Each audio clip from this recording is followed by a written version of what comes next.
আমাকে প্রাণে মারার চেষ্টা করছে না, ধরে বলছে তোরা বিজেপি পার্টির ফ্ল্যাগটা নিয়েছো, তোদেরকে মারবো।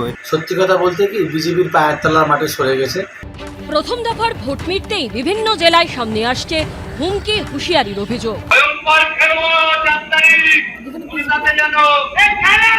কোথাও বিরোধী দলের প্রার্থী আক্রান্ত হওয়ার অভিযোগ উঠল, তো কোথাও মার খেলেন বিরোধী দলের কর্মী।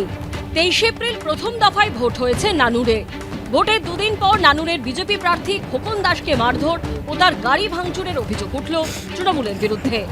রাত্রেবেলায় আমার স্ট্রং রুমে ভিজিট করতে আসি। এখান থেকে যখন ফিরছি, তৃণমূলের কিছু মাতাল মদ খেয়ে এসে এই স্ট্রং রুমের সামনে যে জানালা আছে, এই জানালা থেকে আমার এজেন্টকে ওখানে বলে যে বেরিয়ে তোর হাতে হাতটা ভেঙে দেয়। গাড়ি থেকে আমাকে বার করার চেষ্টা করে।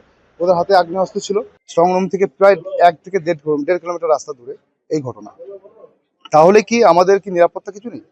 যারাই বিরোধী দলে যারা আছে তাদেরকে জয় বাংলা বলে তাদের গাড়ির উপরে থাপ্পড় মেরে তাদেরকে টিটকারি করছে এবং তাদেরকে দেখে নেবো এই কথা বলছে 4 তারিখের পর। তাহলে প্রশাসনের কি ভূমিকা?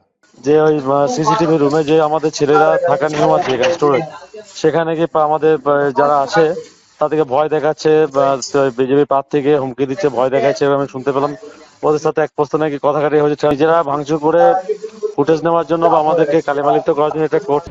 কোচবিহারের নাটাবাড়িতে ভোটের পর বিজেপি কর্মীর দোকানে আগুন লাগানোর অভিযোগ উঠেছে তৃণমূলের বিরুদ্ধে, যদিও এই অভিযোগ অবশ্য অস্বীকার করেছে তৃণমূল।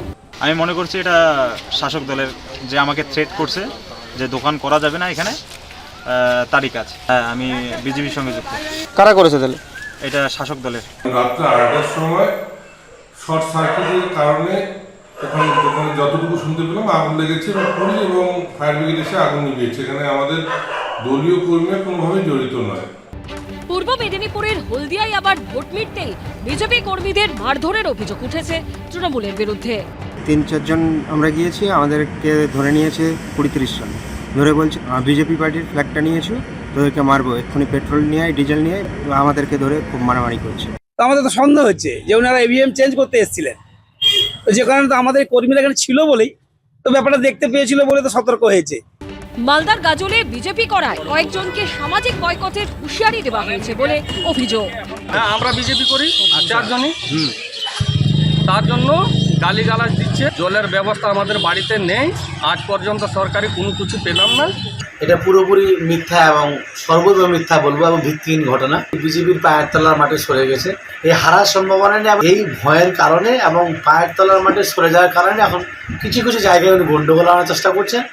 প্রথম দফার ভোট মিটেছে শান্তিতে, কিন্তু তারপর বিভিন্ন জায়গা থেকে বিক্ষিপ্ত অশান্তির খবর আসতে শুরু করেছে। ভাস্কর মুখোপাধ্যায়, শুভেন্দু ভট্টাচার্য, বিটন চক্রবর্তীর রিপোর্ট, এবিপি আনন্দ। এবিপি আনন্দ, এগিয়ে থাকে, এগিয়ে রাখে।